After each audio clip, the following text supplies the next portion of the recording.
Two iconic figures, two very different personalities, and a series of encounters that slowly built into something explosive behind the scenes. What really happened between Eric Burdon and Jim Morrison? Why did tension grow between them in a way that seemed to go far beyond normal rivalry in the music world? Join us as we break down the untold events, the rising pressure, and the moments that changed everything between these two legends. First encounter in San Francisco. The first time Eric Burdon and Jim Morrison crossed paths happened during a period when the San Francisco music scene was reaching a high point of energy and attention. It was a place where rock music was changing fast, and new sounds, new styles, and new personalities were constantly appearing. Bands were not only performing for fans, but also competing for identity, influence, and survival in an industry that was becoming more intense by the month. In this environment, both Burdon and Morrison stood out immediately, even though they came from very different backgrounds and were moving on very different paths. Eric Burdon had already experienced major success with the Animals, but by this stage in his career, things were not simple anymore. His early fame had brought him worldwide recognition, but it also came with financial problems, management issues, and career uncertainty. When he arrived in the American music scene, he was not a new face, but he was someone trying to rebuild and reshape his direction. That made him more careful, more focused, and more aware of the business side of music than many younger artists around him. On the other hand, Jim Morrison was rising fast as the lead singer of The Doors. His presence in the San Francisco and Los Angeles circuits was becoming impossible to ignore. He carried a strong stage image, poetic lyrics, and a personality that mixed confidence with unpredictability. Even in casual settings, he often drew attention without trying. At the same time, people around him noticed that his behavior could shift quickly, and that made him both exciting and difficult to predict. The San Francisco music scene itself played a big role in bringing these two figures together. It was not just a place with concerts and recording studios. It was a crowded and constantly moving network of musicians, producers, managers, and artists. Events often overlapped, and it was common for performers to meet backstage, in hotel rooms, or at after-parties after shows. Everyone in the industry seemed to pass through the same spaces, even if they were not working together directly. This is where Burdon and Morrison first found themselves in the same room. And as their paths continued to cross more often, that quiet tension would slowly begin to grow into something harder to ignore. Parallel trajectories. As their paths continued through the American rock scene, Eric Burdon and Jim Morrison were moving in the same world, but in very different directions. On the surface, both were successful musicians in a fast-growing industry. But behind that success, their lives were shaped by completely different pressures, choices, and struggles. Eric Burdon was going through a difficult phase after his massive early success with the Animals. The band had reached global fame quickly, especially with songs that became defining hits of the 1960s. But that success did not come with stability. Behind the scenes, there were financial problems, management conflicts, and poor handling of royalties. Even when the music was popular, Burdon and his bandmates were not always seeing the rewards they expected. As a result, Burdon entered a period of instability. He was no longer just focused on performing. He was also trying to rebuild his career and protect himself from further losses. This made him more careful with contracts and more aware of the business side of the industry. He formed new versions of his band and experimented with different musical directions. Instead of staying in one fixed identity, he was constantly adjusting, trying to find a stable place in a changing world. At the same time, Jim Morrison was experiencing a very different kind of rise. As the frontman of The Doors, he became one of the most recognizable figures in rock music. His voice, lyrics, and stage presence made a strong impact on audiences. The band's success grew quickly, and Morrison became a symbol of a new, more intense form of rock performance. However, this rapid rise also came with growing pressure and attention. While Burdon was dealing with financial insecurity and rebuilding, Morrison was dealing with increasing public attention and internal pressure. His lifestyle became more unpredictable over time. Reports from people around him described frequent changes in behavior, including moments of strong focus, followed by periods of disorder and excess. He became known not only for his music, but also for his increasingly chaotic public image. And as their paths kept crossing, those small tensions would begin to grow in ways neither of them fully expected. The money betrayal. The financial problems that followed Eric Burdon's early success had a deep and lasting impact on how he viewed the music industry and the people in it. What should have been a straightforward story of global success turned into a complicated situation filled with confusion, missing money, and broken trust. For Eric Burdon, this period became one of the most important turning points in his life. The trouble began after the huge success of the Animals and their hit House of the Rising Sun. The song became an international success almost overnight. It reached #1 in several countries and helped define the band's global reputation. But despite this success, the financial rewards did not reach the band in the way they expected. The recording was done quickly and cheaply, but the business structure around it was not strong or fair. One of the key problems came from royalty handling and credit assignment. Because of a decision made during production and management, only Alan Price's name was placed on the official recording credit for royalties. This meant that instead of all band members sharing income equally, the payments were directed mainly to one person. This created confusion and long-term financial imbalance within the group. It also became a source of internal tension and resentment. At the center of the wider financial issues was manager Mike Jeffrey, who played a major role in controlling the band's business affairs. According to accounts from Burdon, financial records were not transparent. Money was moved in ways that were difficult for the band members to track or understand. Offshore accounts in places like the Bahamas were reportedly used as part of tax arrangements or financial structuring. However, large sums of money later disappeared or could not be recovered. The band was left uncertain about what had been earned and what had been lost. Attempts to recover the missing funds were unsuccessful. The band members did not have strong legal representation or financial protection at the time.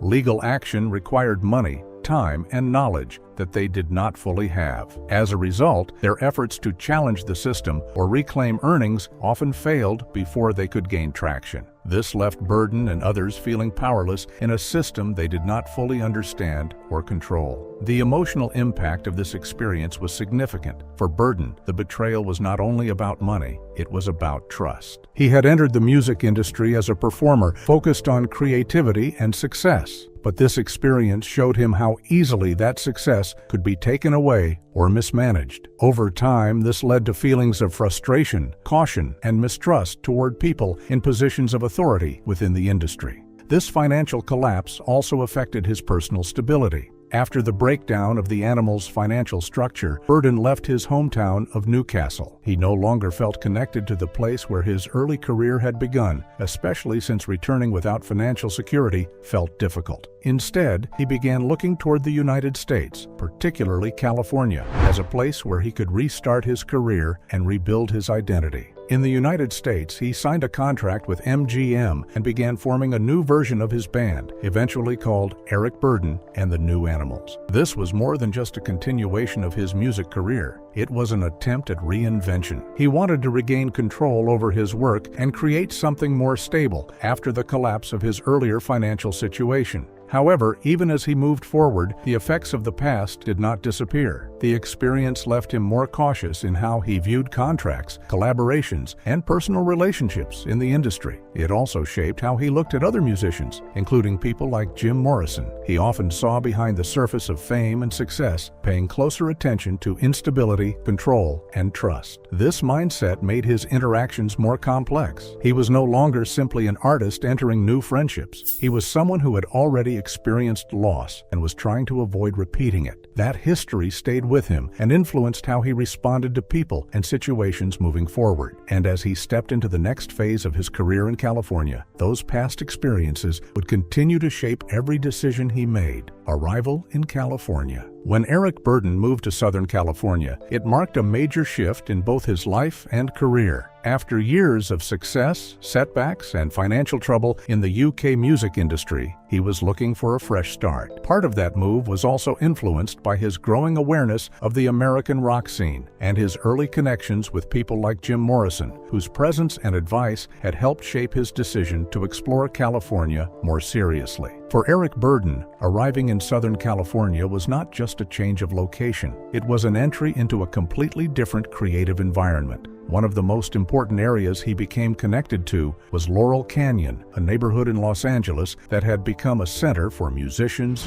songwriters, and artists. It was a place where many different styles of music and personalities came together in close contact, often in informal and unpredictable ways. Laurel Canyon was already known for its strong creative energy. Musicians were constantly meeting, collaborating, and experimenting with new sounds. Burdon quickly found himself surrounded by artists who were shaping the direction of popular music at the time. Among them were figures like Joni Mitchell, Frank Zappa, and Janis Joplin. Each of them brought a different style, background, and creative approach, but they all shared a willingness to push music in new directions. The atmosphere in Laurel Canyon encouraged experimentation. Artists were not limited to one sound or structure. Instead, they mixed blues, rock, folk, and psychedelic influences in ways that felt open and unstructured. For Burdon, who came from a strong blues background, this environment was both familiar and new at the same time. It gave him the chance to expand his music while still staying connected to his roots. During this period, Burdon became involved in several informal sessions and collaborations. One of the most notable influences on him was Frank Zappa, whose approach to music was highly unconventional. Working with Zappa exposed Burdon to new ways of thinking about sound, recording, and performance. Sessions like these were not always planned in a strict or commercial way. Instead, they often happened through casual meetings and shared interest in experimentation. At the same time, the social side of the Laurel Canyon scene played a big role in shaping daily life. Musicians often spent time together outside of formal studio settings, sharing ideas, conversations, and experiences that influenced their work. This environment also exposed Burdon to the growing psychedelic culture of the late 1960s. Substances like LSD were part of many social and creative gatherings, and they were often discussed openly among artists. This created a dual reality within Laurel Canyon. On one hand, it was a place of freedom, creativity, and artistic growth. On the other hand, it was also becoming unstable in subtle but noticeable ways. The same openness that allowed creativity also led to unpredictability and personal struggles for many people living there. Over time, the balance between inspiration and instability became more difficult to maintain. As Burdon settled deeper into this environment, he also continued to cross paths with Jim Morrison. At first, Morrison was part of the same creative circle that made Laurel Canyon so dynamic. But as time went on, his behavior became more erratic and harder to ignore. What once seemed like artistic intensity started to show signs of personal decline. For Burdon, this created a growing sense of concern mixed with frustration. These early experiences in California also revealed that the idealized image of the counterculture was not fully accurate. While there was real creativity and collaboration, there were also tensions, instability, and emotional strain beneath the surface. The community was not as balanced or peaceful as it sometimes appeared from the outside. For Burdon, this realization added complexity to his new life in California. It was a place full of opportunity, but also full of uncertainty. And as he continued to build his career in this environment, the contradictions of Laurel Canyon would become more difficult to ignore. And as the scene around him shifted, his relationship with Morrison and the people in that world would start to change in ways he could not fully control.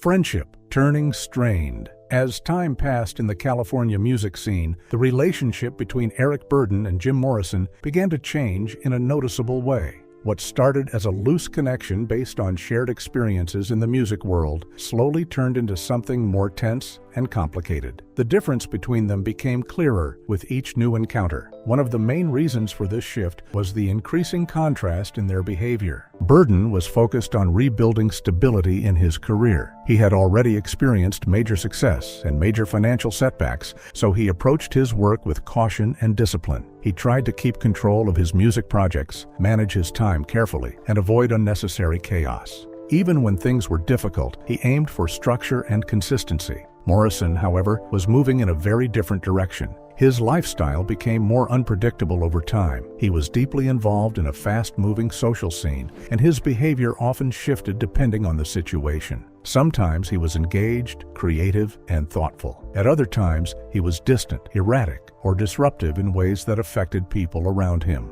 This made him difficult to work with in shared creative spaces. As Morrison's public behavior became more extreme, it started to interfere with the environments where musicians gathered. Studio sessions, social events, and informal meetings were no longer always relaxed or productive. His presence could change the mood of a room quickly, Some people admired his energy, while others found it difficult to manage or understand. This growing unpredictability began to affect how others, including Burdon, interacted with him. For Burdon, this created increasing frustration. He valued discipline and reliability, especially after his financial struggles earlier in his career. When people were inconsistent or disruptive, it reminded him of the instability he had already experienced in the music industry. Morrison's behavior often felt unpredictable in ways that made planning or working together more difficult. Even simple interactions could become uncertain. Encounters between them in shared spaces also began to change in tone. In earlier moments, conversations had been casual and even friendly, but as time went on, those meetings became more tense. There were fewer relaxed exchanges and more moments of silence or indirect communication. Sometimes they would be in the same room without engaging much at all. Other times, conversations would feel short, careful, or guarded. Morrison's personality also played a role in increasing pressure on people around him. He had a strong presence and often challenged social boundaries in subtle or direct ways. In group settings, he could shift the energy of a conversation or draw attention in ways that made others feel uncomfortable or uncertain. These behaviors were not always intentional, but they created tension that affected how people responded to him. At the same time, Burdon was carrying his own internal pressures. His past financial losses and career instability made him more sensitive to uncertainty. He was trying to protect what he had rebuilt, and that meant he was less tolerant of situations that felt unstable or unpredictable. When combined with Morrison's behavior, this created a situation where small issues could feel larger than they were. Over time, the respect they once had for each other began to fade. It was not replaced by open conflict at first, but by distance and silence.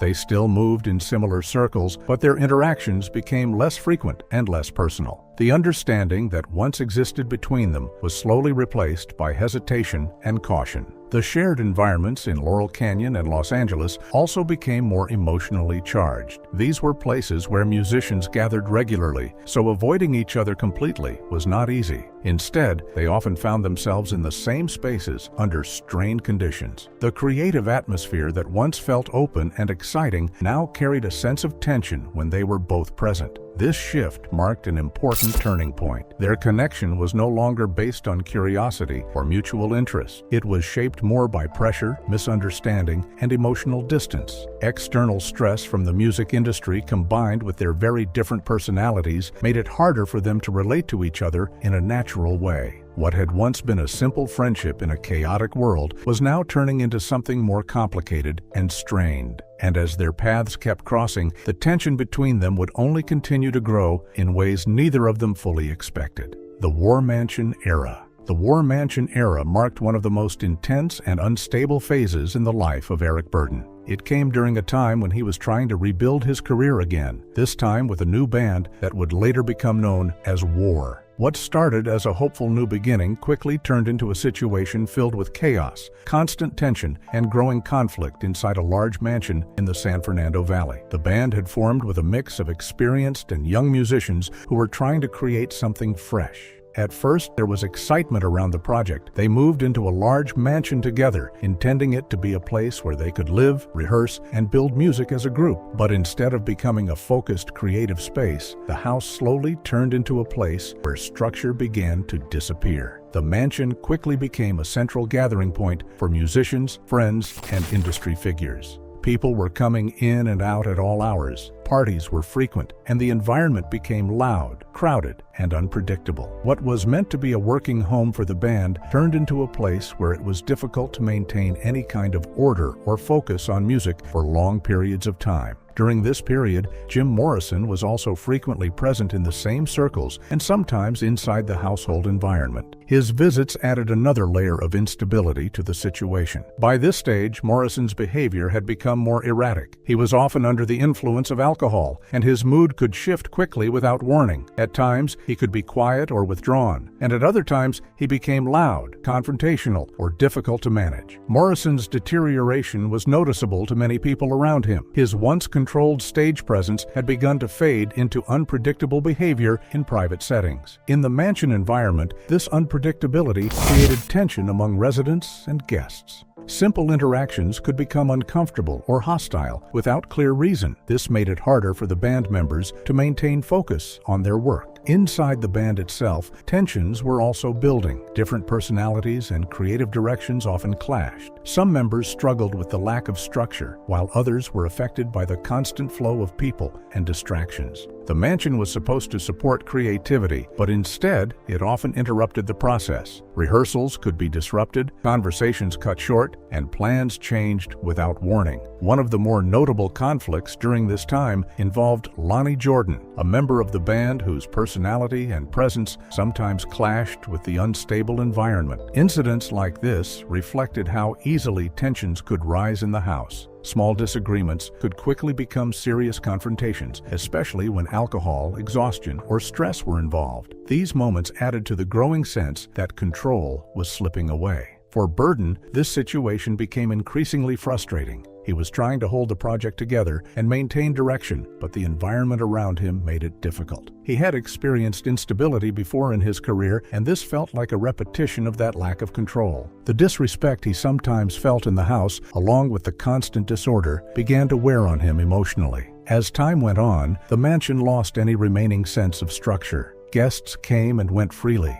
Members of the entourage stayed for long periods without clear roles or boundaries. Substance use was common, and it contributed to the lack of stability in daily life. Sleep schedules, work routines, and creative sessions all became inconsistent. There was no clear separation between work time and personal time. This breakdown of order slowly turned the mansion into a psychological pressure point for everyone involved. The constant noise, shifting moods, and lack of privacy created an environment where stress built up quickly. People reacted more strongly to small issues, and patience became harder to maintain. For Burdon, the situation represented a growing loss of control over both his work and his surroundings. What had started as a chance for renewal was now becoming a space filled with tension and unpredictability. And as the pressure inside the mansion continued to rise, it was only a matter of time before it reached a breaking point. The final confrontation. By the time of the final confrontation, the tension inside the mansion had already been building for a long time. The environment had become crowded, unpredictable, and emotionally exhausting. For Eric Burdon, the situation had reached a point where even simple daily life inside the house felt like a struggle for control and respect. It began on a morning when Burdon woke up to what felt like complete disorder inside the mansion. People were still asleep in different rooms. Corridors were filled with guests and companions from the night before, and there was a general sense that nothing had been cleaned or organized. For him, this was not just about mess or noise. It felt personal. It felt like his space, and by extension his work, was being ignored and disrespected. That feeling of frustration quickly turned into anger. After dealing with months of instability, unpredictable behavior, and lack of structure, this moment felt like a breaking point. In that emotional state, Burdon made a decision that escalated the situation further. He retrieved a .44 Magnum handgun from another room in the house. It was not immediately used, but its presence added a serious and dangerous weight to what was already an unstable moment. As he moved through the mansion, the emotional tension inside him continued to rise. He had to step over people still sleeping or passed out in the hallways, which only added to his sense of disrespect and loss of control. The environment that had once been intended for creativity now felt completely out of order. Every step he took increased his frustration and sense of pressure. At some point during this confrontation, Jim Morrison was present in the same space. By this stage, Morrison's behavior had become increasingly detached in situations like this.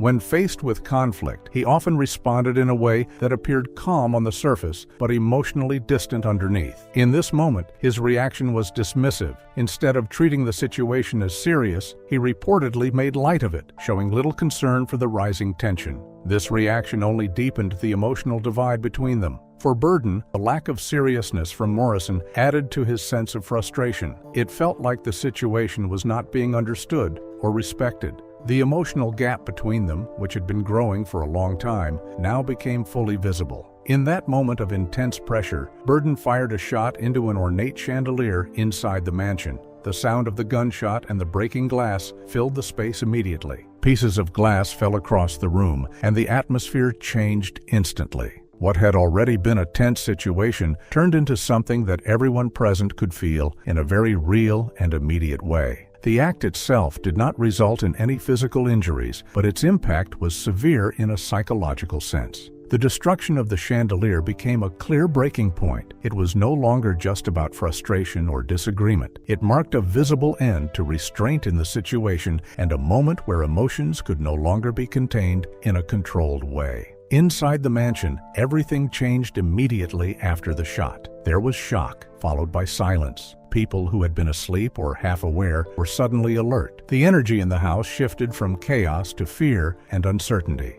No one was sure what would happen next, and that uncertainty made the atmosphere even heavier. After this incident, the relationship between Burdon and Morrison effectively collapsed. There was no return to normal interaction. Trust between them had been completely broken. Even basic communication became rare or avoided. What remained was distance and discomfort whenever they were in the same environment. This moment marked the end of any meaningful connection between them. Whatever respect or curiosity had once existed was replaced by emotional separation. The shared spaces they once moved through together now carried tension instead of familiarity. From that point on, their paths no longer ran closely together in any real sense. The connection that had started with early admiration and shared experience had now fully broken apart. And after that night, everything between them moved in completely different directions. If you found this story interesting, don't forget to like, subscribe, and share for more deep dives into untold moments from music history.